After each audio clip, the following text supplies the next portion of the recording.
Assalamualaikum warahmatullahi wabarakatuh. Perkenalkan, nama saya William Eko Febriansyah dengan NIM 207320171 dari Prodi Psikologi kelas B.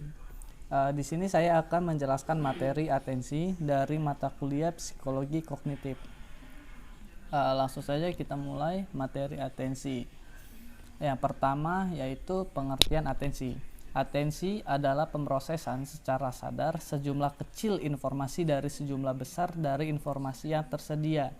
Informasi didapatkan dari penginderaan, ingatan, maupun proses kognitif lainnya. Proses perhatian membantu penggunaan sumber daya mental yang terbatas, kemudian akan membantu kecepatan reaksi terhadap rangsangan tertentu. Kemudian masuk ke definisi atensi. Pertama, pemusatan pikiran pada satu objek dan pada saat yang sama seseorang mengabaikan objek lain. Kedua, pemrosesan secara sadar sejumlah kecil informasi dari sejumlah besar informasi. Ketiga, kecenderungan manusia untuk fokus pada sensori stimuli tertentu dan mengabaikan stimuli yang lain.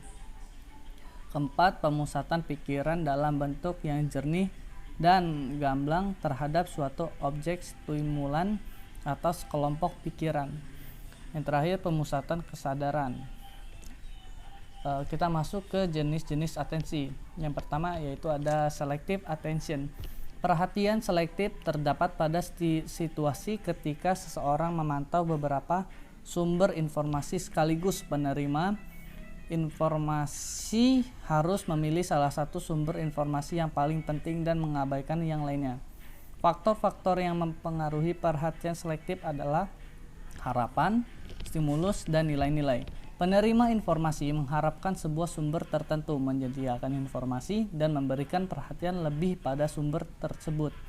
Memilih perangsang atau stimulus yang paling memberikan efek atau terlihat dibanding yang lain, dan memilih sumber informasi yang paling penting.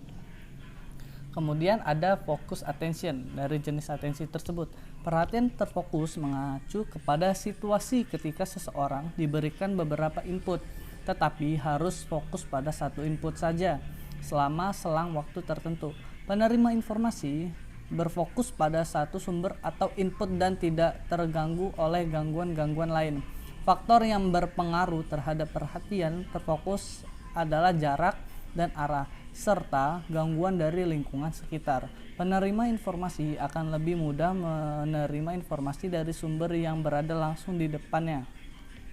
Kemudian divided attention. Perhatian terbagi terjadi ketika penerima informasi diharuskan menerima informasi dari berbagai sumber dan melakukan beberapa jenis pekerjaan sekaligus. Kemudian ada sustained attention. Perhatian terus-menerus dilakukan penerima informasi yang harus melihat sinyal atau sumber pada jangka waktu tertentu yang cukup lama. Dalam situasi ini sangat penting bagi penerima informasi untuk mencegah kehilangan sinyal. Kemudian lack of attention.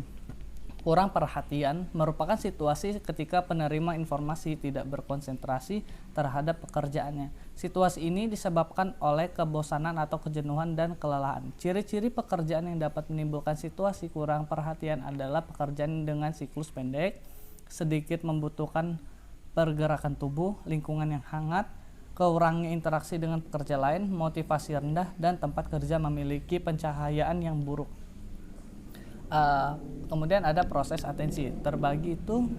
Proses atensi terbagi menjadi dua. Apa aja? Yaitu proses sadar dan proses tidak sadar. Masuk ke proses sadar.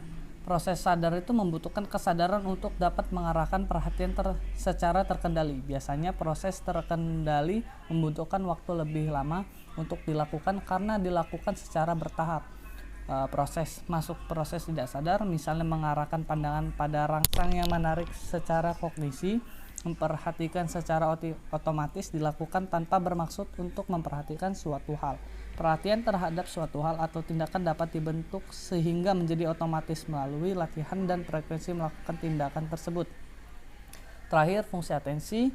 Terdapat 3 fungsi dalam mengendalikan atensi terkendali. Deteksi sinyal bertugas untuk mendeteksi kemunculan dari rangsang khusus. Atensi selektif memilih suatu rangsang tertentu dan mengabaikan rangsang lainnya. Atensi terbagi menempatkan sumber daya atensi secara bijaksana untuk mengkoordinasi pelaksanaan beberapa tugas sekaligus.